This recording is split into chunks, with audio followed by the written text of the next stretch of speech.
ನಮಸ್ತೆ ಎಲ್ಲರಿಗೂ. Lucky life ಟಿಪ್ಸ್ಗೆ ನಿಮಗೆಲ್ಲರಿಗೂ ಸ್ವಾಗತ. ನನ್ನ ಆತ್ಮೀಯ ಮಕರ ರಾಶಿಯವರೇ, ಜೀವನದಲ್ಲಿ ಮಹಾ ದೊಡ್ಡ ಒಂದು ಬಿರುಗಾಳಿ ಮತ್ತು ಈ ಒಂದು ದೈವಿಕ ರಕ್ಷಣೆ, ಈ ಭಾವನಾತ್ಮಕ ಕ್ಷಣ ಮತ್ತು ಈ ಮುಂಬರುವ ಈ ಬಿರುಗಾಳಿ.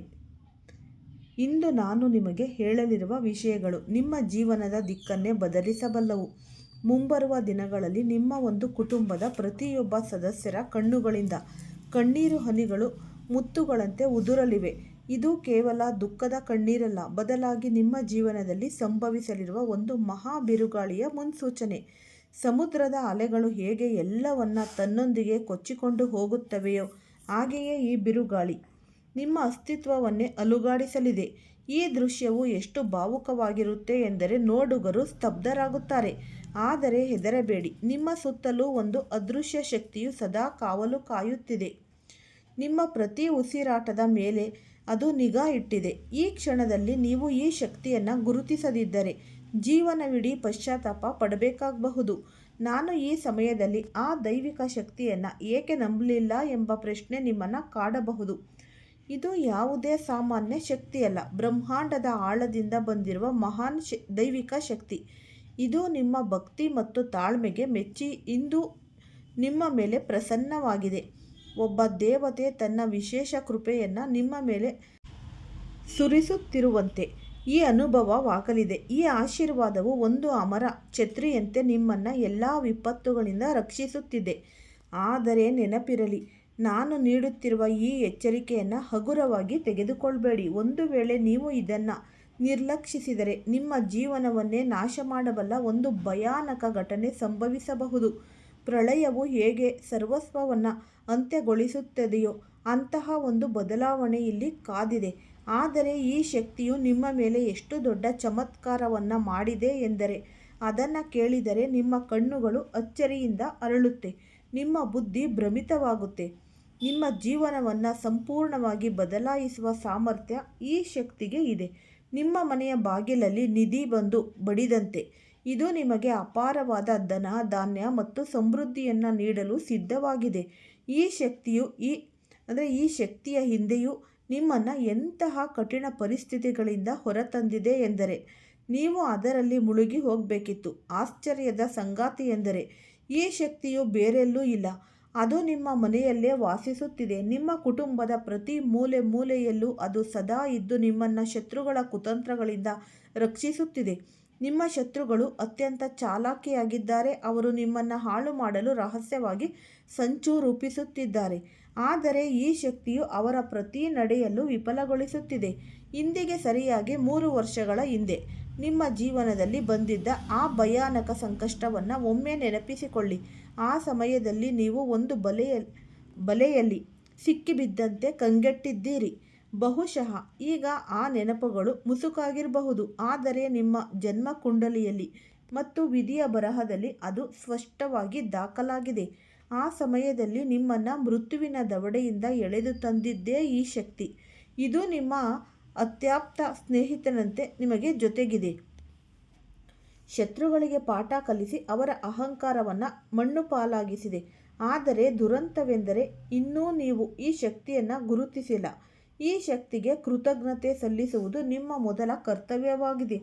ಈ ದೈವಿಕ ಶಕ್ತಿಯು ನಿಮಗೆ ಅನೇಕ ಸಂಕೇತಗಳನ್ನು ನೀಡುತ್ತಲೇ ಇರುತ್ತೆ, ಆದರೆ ನೀವು ಅವುಗಳನ್ನು ನಿರ್ಲಕ್ಷಿಸುತ್ತಿದ್ದೀರಿ. ಈಗ ನಾನು ಒಂದು ಗಂಭೀರವಾದ ಎಚ್ಚರಿಕೆಯನ್ನು ನೀಡುತ್ತಿದ್ದೇನೆ. ಮುಂಬರುವ 5 ದಿನಗಳಲ್ಲಿ ನೀವು 2 ದೊಡ್ಡ ತಪ್ಪುಗಳನ್ನು ಯಾವುದೇ ಕಾರಣಕ್ಕೂ ಮಾಡಲೇಬಾರದು. ಒಂದು ವೇಳೆ ನೀವು ಅರಿವಿಲ್ಲದೆಯೂ ಈ ತಪ್ಪುಗಳನ್ನು ಮಾಡಿದರೆ ಈ ಶಕ್ತಿಯು ನಿಮ್ಮ ಮೇಲೆ ಕೋಪಗೊಳ್ಳಬಹುದು. ಹಾಗೇನಾದರೂ ಆದರೆ ಆಶೀರ್ವಾದ ಸಿಗಲು ಬರಲು ದೊಡ್ಡ ನಷ್ಟವಾಗಬಹುದು.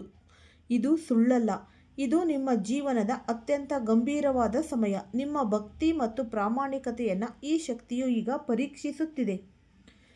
ನನ್ನ ಆತ್ಮೀಯ ಮಕರ ರಾಶಿಯವರೇ, ನಿಮ್ಮ ಕನಸುಗಳು ದೊಡ್ಡದಿವೆ, ಆದರೆ ನಿಮ್ಮ ಅನೇಕ ಪ್ರಯತ್ನಗಳು ವಿಫಲವಾಗುತ್ತಿವೆ.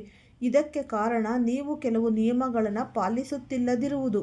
ನಿಮ್ಮ ಜೀವನದಲ್ಲಿ ಅಡಚಣೆಯಾಗಿರುವ 2 ಕೆಟ್ಟ ಅಭ್ಯಾಸಗಳನ್ನು ಈಗಲೇ ಕಿತ್ತೊಗೆಯಿರಿ. ಇವು ನಿಮ್ಮನ್ನು ಪ್ರಪಾತಕ್ಕೆ ತಳ್ಳುತ್ತಿವೆ. ಇನ್ನು ಮುಖ್ಯವಾದ ವಿಷಯವೇನೆಂದರೆ ನಿಮ್ಮ ಒಳಗಡೆ ಒಂದು ಅದ್ಭುತ ಶಕ್ತಿ ಅಡಗಿದೆ. ಅದು ನಿಮ್ಮ ಹುಟ್ಟಿನಿಂದಲೇ ನಿಮ್ಮ ಜೊತೆಗಿದೆ. ಈ ಶಕ್ತಿಯು ಅದೆಷ್ಟು ಪ್ರಬಲವಾಗಿದೆ ಎಂದರೆ ಅದನ್ನು ನೀವು ಮತ್ತು ನಿಮ್ಮ ಕುಟುಂಬದವರು ಶೀಘ್ರದಲ್ಲೇ ಅನುಭವಿಸಲಿದ್ದೀರಿ. ಇದನ್ನು ತಿಳಿದಾಗ ನೀವು ಬೆರಗಾಗಬಹುದು. ಖಚಿತ. ನೀವು ಅತ್ಯಂತ ಸಾಚಾ ಸ್ವಭಾವದವರು ಮತ್ತು ಒಮ್ಮೆ ಯಾವುದನ್ನಾದರೂ ನಿರ್ಧರಿಸಿದರೆ ಅದನ್ನು ಪೂರೈಸಿಯೇ ಸಿದ್ಧ ಎನ್ನುವ ಛಲಗಾರರು. ಬೆಟ್ಟವನ್ನೇ ಅಲುಗಾಡಿಸಬಲ್ಲ ಅಂತಹ ದೃಢತೆ ನಿಮ್ಮಲ್ಲಿದೆ. ನಿಮ್ಮ ಸಿಟ್ಟು ಎಲ್ಲರಿಗೂ ಕೆಟ್ಟದ್ದು ಎನ್ನಿಸಬಹುದು, ಆದರೆ ಅದು ನಿಮ್ಮ ಒಳಗಿರುವ ಒಂದು ಶಕ್ತಿಯ ಸ್ತೋತ್ರ. ಯಾರಾದರೂ ನಿಮ್ಮ ಭಾವನೆಗಳೊಂದಿಗೆ ಆಟವಾಡಿದಾಗ ಅಥವಾ ನಿಮ್ಮನ್ನು ಕೀಳಾಗಿ ಕಂಡಾಗ ನಿಮ್ಮ ಜ್ವಾಲಾಮುಖಿಯಂತಹ ಸಿಟ್ಟು ಅವರಿಗೆ ತಕ್ಕ ಪಾಠ ಕಲಿಸುತ್ತೆ. ನಿಮ್ಮ ಸಿಟ್ಟಿಗೆ ಜನ ಹೆದರುತ್ತಾರೆ, ಏಕೆಂದರೆ ಅದರಲ್ಲಿ ಸತ್ಯವಿರುತ್ತೆ. ಈ ಶಕ್ತಿಯು ನಿಮಗೆ ನ್ಯಾಯವನ್ನು ಒದಗಿಸುತ್ತೆ. ನಿಮ್ಮನ್ನು ಯಾರು ದೋಚುತ್ತಿದ್ದಾರೆ ಅಥವಾ ಯಾರು ಮೋಸ ಮಾಡುತ್ತಿದ್ದಾರೆ ಎಂಬುದನ್ನು ಗುರುತಿಸುವ ಕಲೆ ನಿಮ್ಮಲ್ಲಿದೆ. ಆದರೆ ನೀವು ಅತಿಯಾದ ನಂಬಿಕೆಯಿಂದ ಮೋಸ ಹೋಗುತ್ತಿದ್ದೀರಿ. ಇನ್ನು ಮುಂದೆ ಎಚ್ಚರವಾಗಿರಿ. ಪ್ರೀತಿ ಪಾತ್ರರಿಂದ ನೋವು ಅನುಭವಿಸಿದ್ದು ಸಾಕು. ಈಗ ಬಲಶಾಲಿಯಾಗಿ ನಿಲ್ಲುವ ಸಮಯ ಬಂದಿದೆ. ಪ್ರಸ್ತುತ ಸಮಯದಲ್ಲಿ ಈ ದೈವಿಕ ಶಕ್ತಿಯು ನಿಮ್ಮ ಸುತ್ತಲಿನ ಮೋಸಗಾರರನ್ನು ಬಯಲಿಗೆ ಎಳೆಯಲಿದೆ. ವಿದ್ಯಾರ್ಥಿಗಳಿಗೆ ಇದು ಅತ್ಯಂತ ಶುಭ ಕಾಲ. ನಿಮ್ಮ ಶ್ರಮಕ್ಕೆ ತಕ್ಕ ಫಲ ಸಿಗಲಿದೆ. ಆದರೆ ಅಭ್ಯಾಸದಲ್ಲಿ ಯಾವುದೇ ನಿರ್ಲಕ್ಷ್ಯ ಬೇಡ. ಮನೆಯಿಂದ ದೂರವಿರುವ ವಿದ್ಯಾರ್ಥಿಗಳು ಕೆಲವು ವಿಶೇಷ ಕಾರಣಗಳಿಂದ ಹಠಾತ್ ಮನೆಗೆ ಮರಳಬಹುದು. ಮದುವೆಯ ವಯಸ್ಸಿನವರಿಗೆ ಉತ್ತಮ ಸಂಬಂಧಗಳು ಬರಲಿವೆ. ಆರಂಭದಲ್ಲಿ ಕೆಲವು ಅಡೆತಡೆಗಳು ಕಂಡರೂ ಈ ದೈವದ ಇಚ್ಛೆಯಂತೆ ಎಲ್ಲವೂ ಸುಸೂತ್ರವಾಗಿ ನಡೆಯಲಿದೆ. ಸರ್ಕಾರಿ ಕೆಲಸಕ್ಕಾಗಿ ಪ್ರಯತ್ನಿಸುತ್ತಿರುವವರಿಗೆ ಯಶಸ್ಸು ಖಚಿತ. ಆದರೆ ಕೆಲಸದ ಒತ್ತಡದಿಂದ ಮಾನಸಿಕ ನೆಮ್ಮದಿ ಹಾಳಾಗದಂತೆ ನೋಡಿಕೊಳ್ಳಿ. ನಿಮ್ಮ ಕೆಲಸದ ಸ್ಥಳದಲ್ಲಿ ಹೊಸ ಚೈತನ್ಯ ಮೂಡಲಿದೆ. ದೀರ್ಘಕಾಲದಿಂದ ನೆನೆಗುದಿಗೆ ಬಿದ್ದಿದ್ದ ಕೆಲಸಗಳನ್ನು ಮೊದಲು ಪೂರ್ಣಗೊಳಿಸಿ. ಗೆಳೆಯರೊಂದಿಗೆ ಪ್ರವಾಸಕ್ಕೆ ಹೋಗುವ ಯೋಗವಿದೆ. ಇದು ನಿಮ್ಮ ಮಾನಸಿಕ ಒತ್ತಡವನ್ನು ಕಡಿಮೆ ಮಾಡುತ್ತೆ. ವ್ಯಾಪಾರದಲ್ಲಿ ಹೊಸ ಹೂಡಿಕೆಗೆ ಅವಕಾಶಗಳು ಸಿಗಲಿವೆ. ನಿಮ್ಮ ಸಾಮಾಜಿಕ ಗೌರವ ಹೆಚ್ಚಾಗುತ್ತೆ ಮತ್ತು ಶತ್ರುಗಳು ಪರಾಜಿತರಾಗುತ್ತಾರೆ. ಆದರೆ ನೆನಪಿರಲಿ, ಈ ಸೋತ ಶತ್ರುಗಳು ಹೆಚ್ಚು ಅಪಾಯಕಾರಿ. ಆದ್ದರಿಂದ ಜಾಗರೂಕರಾಗಿರಿ. ನಿಮ್ಮ ಆತ್ಮವಿಶ್ವಾಸವು ನಿಮ್ಮನ್ನು ಉತ್ತುಂಗಕ್ಕೆ ಏರಿಸಲಿದೆ. ಈ ಧನಾಗಮನದ ಹೊಸ ದಾರಿಗಳು ತೆರೆಯಲಿವೆ. ಜೀವನ ಸಂಗಾತಿಯೊಂದಿಗಿನ ಹಳೆಯ ಭಿನ್ನಾಭಿಪ್ರಾಯಗಳು ಕೊನೆಗೊಳ್ಳಲಿವೆ. ಆದರೆ ಅಹಂಕಾರವನ್ನು ದೂರವಿಡಿ, ಏಕೆಂದರೆ ಅಹಂಕಾರವು ಸಂಬಂಧಗಳನ್ನು ಒಡೆಯುತ್ತೆ. ವ್ಯಾಪಾರವನ್ನು ಹೊಸ ಜಾಗದಲ್ಲಿ ವಿಸ್ತರಿಸುವ ಆಲೋಚನೆ ಇದ್ದರೆ ಮುಂದುವರಿಯಿರಿ. ಆರೋಗ್ಯದ ಕಡೆಗೆ ಹೆಚ್ಚಿನ ಗಮನವಿರಲಿ ಮತ್ತು ಅನಗತ್ಯ ಖರ್ಚುಗಳನ್ನು ನಿಯಂತ್ರಿಸಿ. ಸಂಜೆ ಅಥವಾ ರಾತ್ರಿ ವಾಹನ ಚಲಾಯಿಸುವಾಗ ಸಂಚಾರಿ ನಿಯಮಗಳನ್ನು ಕಟ್ಟುನಿಟ್ಟಾಗಿ ಪಾಲಿಸಿ. ಹೆಲ್ಮೆಟ್ ಧರಿಸುವುದನ್ನು ಮರೆಯಬೇಡಿ. ಯಾವುದಾದರೂ ಆಸ್ತಿ ವಿವಾದವಿದ್ದರೆ ಅದು ನಿಮ್ಮ ಪರವಾಗಿಯೇ ಬಗೆಹರಿಯಲಿದೆ. ಆದರೆ ಹೊರಗಿನವರ ಸಲಹೆಯನ್ನು ಪಡೆಯುವ ಬದಲು ನಿಮ್ಮ ವಿವೇಚನೆಯನ್ನು ಬಳಸಿ. ಗೂಬೆ, ಬೆಕ್ಕು ಮತ್ತು ಈ ನಾಗದೇವತೆ. ಈಗ ನಾನು ಹೇಳಲಿರುವ ವಿಷಯ ಅತ್ಯಂತ ರಹಸ್ಯಮಯವಾದದ್ದು. ನಿಮ್ಮ ಜೀವನದಲ್ಲಿ 3 ಮಹತ್ವದ ಘಟನೆಗಳು ಜರುಗಲಿವೆ. ಅಂದರೆ ಮೊದಲನೆಯದಾಗಿ ನಿಮ್ಮ ಮನೆಗೆ ಗೂಬೆಯ ಆಗಮನವಾಗಬಹುದು. ಇದು ಅತ್ಯಂತ ಶುಭ ಸಂಕೇತ.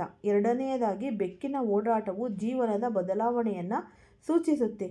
ಮೂರನೆಯದಾಗಿ ನಿಮ್ಮ ಮನೆಯ ಹತ್ತಿರ ನಾಗದೇವತೆಯ ದರ್ಶನವಾಗಬಹುದು.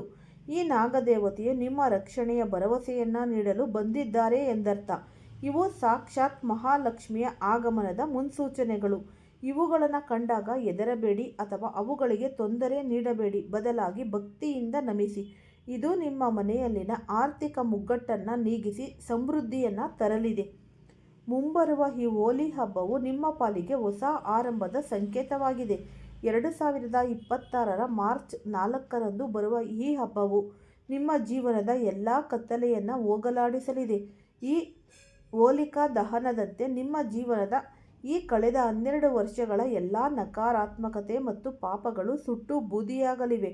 ಈ ಸಮಯದಲ್ಲಿ ನಿಮ್ಮ ಮನೆಯಲ್ಲಿ ಗಂಗಾಜಲವನ್ನು ಸಿಂಪಡಿಸಿ ಮತ್ತು ಶಿವನ ನಾಮಸ್ಮರಣೆ ಮಾಡಿ. ಇದು ನಿಮ್ಮ ಮನೆಯಲ್ಲಿನ ದುಷ್ಟಶಕ್ತಿಗಳನ್ನು ಹೊರಹಾಕಿ ಮಹಾಲಕ್ಷ್ಮಿಯನ್ನು ಆಹ್ವಾನಿಸಲು ಸಹಾಯ ಮಾಡುತ್ತೆ. ಈ ಸಮಯದಲ್ಲಿ ಗ್ರಹಗತಿಗಳು ಅತ್ಯಂತ ಅನುಕೂಲಕರವಾಗಿದ್ದು ನಿಮ್ಮ ಎಲ್ಲ ಈ ಬಿಗಡಾಯಿಸಿದ ಕೆಲಸಗಳು ಸುಗಮವಾಗಲಿವೆ. ನನ್ನ ಆತ್ಮೀಯ ಮಕರ ರಾಶಿಯವರೇ, ನಿಮ್ಮ ಒಳ್ಳೆಯ ಸಮಯ ಪ್ರಾರಂಭವಾಗಿದೆ. ಶತ್ರುಗಳು ನಿಮ್ಮ ಯಶಸ್ಸನ್ನು ಕಂಡು ಅಸೂಯೆ ಪಡಬಹುದು, ಆದರೆ ನಿಮ್ಮ ಸುಖವು ಒಬ್ಬ ರಾಜನ ವೈಭವದಂತೆ ಇರಲಿದೆ. ಯಾರು ಶಿವನ ಮತ್ತು ಈ ಮಹಾಕಾಳಿಯ ಭಕ್ತರೋ ಅವರಿಗೆ ಯಾವುದೇ ಭಯವಿಲ್ಲ. ನಿಮ್ಮ ಅಹಂಕಾರವನ್ನು ತ್ಯಜಿಸಿ ವಿನಯವಂತರಾಗಿರಿ. ಸೋಮಾರಿತನವನ್ನು ಬಿಟ್ಟು ಶ್ರಮ ಪಡಿ. ಯಶಸ್ಸು ತಾನಾಗಿಯೇ ನಿಮ್ಮನ್ನು ಹುಡುಕಿಕೊಂಡು ಬರುತ್ತೆ. ಈ ಶಬ್ದಗಳು ಅಂದರೆ ಈ ಸ್ಕ್ರಿಪ್ಟ್ನ ಕೇವಲ ಶಬ್ದಗಳಲ್ಲ, ಇದು ನಿಮ್ಮ ಜೀವನದ ಮುಂದಿನ ಹಾದಿಯ ಒಂದು ದಾರಿ ಅಂತಲೇ ನಾವು ಹೇಳಬಹುದು. ಈ ದೈವಿಕ ಸಂದೇಶವನ್ನು ಪಾಲಿಸಿ ಮತ್ತು ನಿಮ್ಮ ಜೀವನದಲ್ಲಿ ಆಗುವ ಎಲ್ಲ ಪವಾಡಗಳನ್ನು ಕಣ್ಣಾರೆ ನೀವೇ ನೋಡ್ತೀರಾ. ಎಲ್ಲವೂ ಮಂಗಳವಾಗಿ ನಡೆಯುತ್ತಾ ಹೋಗುತ್ತೆ. ಇದನ್ನು ನಿಮ್ಮ ವಿವೇಚನೆಗೆ ಅನುಗುಣವಾಗಿ ನೀವು ಇದನ್ನು ಬಳಸಿಕೊಳ್ಳಬಹುದು. ಈ ಉಪಯುಕ್ತವಾದ ಮಾಹಿತಿ ನಿಮ್ಮೆಲ್ಲರಿಗೂ ಕೂಡ ಇಷ್ಟ ಆಗಿದೆ ಅಂತ ಭಾವಿಸ್ತೀನಿ. ಇಷ್ಟ ಆಗಿದ್ದರೆ ಈ ವಿಡಿಯೋವನ್ನು ಫಸ್ಟಿಂದ ಹಿಡಿದು ಕೊನೆ ತನಕ ಸ್ಕಿಪ್ ಮಾಡ್ದಲೇ ನೋಡಿದ್ರೆ ತುಂಬಾ ಉಪಯುಕ್ತವಾದ ಮಾಹಿತಿ ನಿಮಗೂ ಕೂಡ ಲಭಿಸುತ್ತೆ. ಈ ವಿಡಿಯೋ ಇಷ್ಟ ಆಗಿದ್ದಲ್ಲಿ ಪುಟ್ಟದೊಂದು ಲೈಕ್ ಕೊಡೋದನ್ನು ಮರಿಬೇಡಿ. ಈ ರಾಶಿಯವರು ಯಾರೆಲ್ಲ ಇದ್ದೀರಾ ಅವರು ಹೆಚ್ಚಾಗಿ ಈ ವಿಡಿಯೋವನ್ನು ಶೇರ್ ಮಾಡಿ. ಓಂ ಶ್ರೀ ಶನೇಶ್ವರಾಯ ನಮಃ ಅಂತ ಕಮೆಂಟ್ ಬಾಕ್ಸ್ನಲ್ಲಿ ಕಮೆಂಟನ್ನು ಹಾಕಿ. ಇಲ್ಲಾಂದರೆ ನಿಮ್ಮ ಮನೆ ದೇವರು, ನಿಮ್ಮ ಕುಲದೇವರ ಹೆಸರನ್ನು ಈ ಕಮೆಂಟ್ ಬಾಕ್ಸ್ನಲ್ಲಿ ಹಾಕಿ. ಆದಷ್ಟು ಶುಭ ಶನಿವಾರದಂದು ಈ ಶನಿ ಭಗವಾನರ ದೇವಾಲಯಕ್ಕೆ ಹೋಗಿ ಎಳ್ಳು ಬತ್ತಿಗಳನ್ನು ಹಚ್ಚಿ ಬನ್ನಿ. ಎಲ್ಲ ತರಹದ ಈ ಅರ್ಧಾಷ್ಟಮ ಶನಿ ಆಗಿರ್ಬೋದು, ಸಾಡೆ ಸಾತಿ ಆಗಿರ್ಬೋದು, ಎಲ್ಲವೂ ಕೂಡ ನಿಮಗೆ ನಿರ್ಮೂಲನೆ ಆಗಿ ನಿಮ್ಮ ಜೀವನದಲ್ಲಿ ಅಖಂಡ ಮಟ್ಟದ ರಾಜಯೋಗ, ಧನಪ್ರಾಪ್ತಿ ಯೋಗ ಎಲ್ಲವೂ ಕೂಡಿ ಬಂದು ಅದೃಷ್ಟ ನಿಮ್ಮದಾಗುತ್ತೆ. ನನ್ನ ಆತ್ಮೀಯ ಮಕರ ರಾಶಿಯವರೇ, ಈ ಮಕರ ರಾಶಿಯಲ್ಲಿ ಅಂಗಾರಕ ಯೋಗ ಕೂಡ ಇದೆ. ಇದು 38 ದಿನಗಳ ಅದೃಷ್ಟದ ಅಗ್ನಿ ಪರೀಕ್ಷೆ ಅಂತಲೇ ನಾವು ಅನ್ನಬಹುದು. ಈ ಒಂದು ಗ್ರಹಗಳ ಮಹಾಯುದ್ಧ ಮತ್ತು ಮಕರ ರಾಶಿಯ ಸ್ಥಿತಿ. ನಿಮ್ಮ ರಾಶಿಯಲ್ಲಿ ಒಂದು ಭೀಕರ ಗ್ರಹ ಯುದ್ಧ ಆರಂಭವಾಗ್ತಾ ಇದೆ. ಈ ಒಂದೆಡೆ ಸಾಕ್ಷಾತ್ ಮಹಾದೇವನ ತೇಜಸ್ಸಿನಿಂದ ಉದ್ಭವಿಸಿದ ಅಗ್ನಿರೂಪಿ ಮಂಗಳ ದೇವನಿದ್ದರೆ, ಮತ್ತೊಂದೆಡೆ ಮಾಯಾಜಾಲದ ಅಧಿಪತಿ ರಾಹು ದೇವನಿದ್ದಾನೆ. ಕಲಿಯುಗದಲ್ಲಿ ಅತ್ಯಂತ ಪ್ರಭಾವಶಾಲಿಯಾಗಿರಲು ಭಗವಾನ್ ಶಿವನಿಂದಲೇ ವರವನ್ನು ಪಡೆದಿರುವ ರಾಹು ಮತ್ತು ಅಗ್ನಿತತ್ವದ ಮಂಗಳ ಈ ಮುಖಾಮುಖಿಯಾದಾಗ ಅದರ ಪರಿಣಾಮವು ಸಾಮಾನ್ಯ ಮಟ್ಟದಲ್ಲಿರಲು ಹೇಗೆ ತಾನೇ ಸಾಧ್ಯ? ಈ ಪರಾಶರ ಮಹರ್ಷಿಗಳು ಈ ಸ್ಥಿತಿಯನ್ನು ಕೇವಲ 2 ಗ್ರಹಗಳ ಮಿಲನವೆಂದು ಕರೆಯದೆ ಇದನ್ನು ಅಂಗಾರಕ ಯೋಗ ಎಂದು ನಾಮಕರಣ ಮಾಡಿದ್ದಾರೆ. ಅಂದರೆ ಇದು ದಹಿಸುವ ಶಕ್ತಿಯ ಒಂದು ಉಗ್ರ ಸ್ವರೂಪ ಅಂತಲೇ ನಾವು ಅನ್ನಬಹುದು. ಮಂಗಳನು ನಿಮ್ಮ ಮಕರ ರಾಶಿಯ ಧನಭಾವವನ್ನು ಅಂದರೆ 2ನೇ ಮನೆ ಪ್ರವೇಶಿಸಲಿದ್ದಾನೆ. ಆರಂಭದಲ್ಲಿ 0 ಡಿಗ್ರಿಯಲ್ಲಿರುವ ಮಂಗಳನು ಇನ್ನೂ ಅಪಕ್ವವಾಗಿದ್ದಾನೆ ಮತ್ತು ಸೂರ್ಯನ ಪ್ರಭಾವದಿಂದ ಇಲ್ಲಿ ಅಸ್ತನಾಗಿದ್ದಾನೆ. ಅಂದರೆ ಮಂಗಳನ ಶಕ್ತಿ ಇದೆ, ಆದರೆ ಅದು ಪೂರ್ಣವಾಗಿ ಪ್ರಕಾಶಿಸುತ್ತಿಲ್ಲ. ಆದರೆ ಎದುರಾಳಿ ರಾಹುವು ಶತಾಭಿಷ ನಕ್ಷತ್ರದಲ್ಲಿ 16 ಡಿಗ್ರಿ ಪಡೆದು ಈ ಪೂರ್ಣ ಯೌವನಾವಸ್ಥೆಯಲ್ಲಿ ಇರೋದು. ಈ ಯುದ್ಧದಲ್ಲಿ ಈ ಬಾಲಾವಸ್ಥೆಯ ಮಂಗಳ ಮತ್ತು ಈ ಪೂರ್ಣ ಬಲಶಾಲಿಯಾದ ರಾಹುವಿನ ನಡೆ ಮೇಲುಗೈಯಾದರೂ ಎಂದರೆ ಅದು ರಾಹುವಿನದ್ದೇ ಆಗಿರುತ್ತೆ. ಈ 38 ದಿನಗಳಲ್ಲಿ ಮಂಗಳನು ನೀಡುವ ಪ್ರತಿಯೊಂದು ಫಲ ಈ ರಾಹುವಿನ ಒಂದು ಫಿಲ್ಟರ್ ಮೂಲಕವೇ ನಿಮಗೆ ತಲುಪುತ್ತೆ. ಕ್ರಿಯೆ ಮಂಗಳನಾಗಿದ್ದರೆ ಅದರ ದಿಕ್ಕನ್ನು ರಾಹು ನಿರ್ಧರಿಸುತ್ತಾನೆ. ಇದು ನಿಮ್ಮ ಹಣಕಾಸು, ಮಾತು ಮತ್ತು ಕುಟುಂಬದ ಮೇಲೆ ನೇರ ಪರಿಣಾಮ ಬೀರುತ್ತೆ. ನಿಮ್ಮ ಜಾತಕದ 2ನೇ ಮನೆಯಲ್ಲಿ ಮಂಗಳ ಮತ್ತು ರಾಹು ಕುಳಿತಿದ್ದಾರೆ. ಇದು ಸಾಮಾನ್ಯ ವಿಷಯವಲ್ಲ. ಇದು ನನಗೆ ಇದು ಬೇಕೇ ಬೇಕು ಎನ್ನುವ ಹಠಮಾರಿ ಮತ್ತು ಮಹತ್ವಾಕಾಂಕ್ಷೆಯ ಮನಸ್ಥಿತಿಯನ್ನು ಹುಟ್ಟುಹಾಕುತ್ತೆ. ರಾಹು ಎನ್ನುವನು ಸಣ್ಣ ವಿಷಯಗಳ ಬಗ್ಗೆ ತಲೆ ಕೆಡಿಸುವವನೇ ಅಲ್ಲ. ಅವನು 1000 ಲಕ್ಷಗಳಲ್ಲಿ ಯೋಚಿಸದೆ ನೇರವಾಗಿ ಕೋಟಿ ಅಭ್ಯಂತರಗಳ ಲೆಕ್ಕಾಚಾರವನ್ನೇ ಮಾಡೋದು. ಅಂತಹ ರಾಹುವಿಗೆ ಮಂಗಳನ ಶಕ್ತಿ ಸೇರಿದಾಗ ನಿರ್ಧಾರ ತೆಗೆದುಕೊಳ್ಳುವ ಧೈರ್ಯ ಅನ್ನೋದು ಇರುತ್ತೆ. ಈ ರಿಸ್ಕ್ ತೆಗೆದುಕೊಳ್ಳುವ ಸಾಮರ್ಥ್ಯ 10 ಪಟ್ಟು ಹೆಚ್ಚಾಗೇ ಇರುತ್ತೆ. ದೀರ್ಘಕಾಲದಿಂದ ಅಂಟಿಕೊಂಡಿದ್ದ ಹಣಕಾಸಿನ ಸಮಸ್ಯೆಗಳು, ಈ ಸಾಲದ ಹೊರೆ ಅಥವಾ ಬರಬೇಕಿದ್ದ ಹಣದ ವಿಷಯದಲ್ಲಿ ಬದಲಾವಣೆ ಕಂಡುಬರುತ್ತೆ. ಮಂಗಳನು ದಾರಿಯನ್ನು ತೋರಿಸಿದರೆ ರಾಹುವು ಹಳೆಯ ಅಡೆತಡೆಗಳನ್ನು ಒಡೆದು ಹೊಸ ಹಾದಿಯನ್ನು ಸೃಷ್ಟಿಸುತ್ತಾನೆ. ಈ ಉಪಯುಕ್ತವಾದ ಮಾಹಿತಿ ನಿಮ್ಮೆಲ್ಲರಿಗೂ ಕೂಡ ಇಷ್ಟ ಆಗಿದೆ ಅಂತ ಭಾವಿಸ್ತೀನಿ. ಇಷ್ಟ ಆಗಿದ್ರೆ ಲೈಕ್ ಮಾಡಿ. ಯಾರಾದರೂ ಹೊಸದಾಗಿ ನೋಡ್ತಾ ಇದ್ದರೆ ಅವರು ಕೂಡ ಈ ಚಾನಲ್ಗೆ ಸಬ್ಸ್ಕ್ರೈಬ್ ಮಾಡಿಕೊಳ್ಳಿ. ಹೆಚ್ಚಾಗಿ ಈ ವಿಡಿಯೋವನ್ನು ಶೇರ್ ಮಾಡಿ. ಎಲ್ಲರಿಗೂ ಸಹ ಧನ್ಯವಾದಗಳು.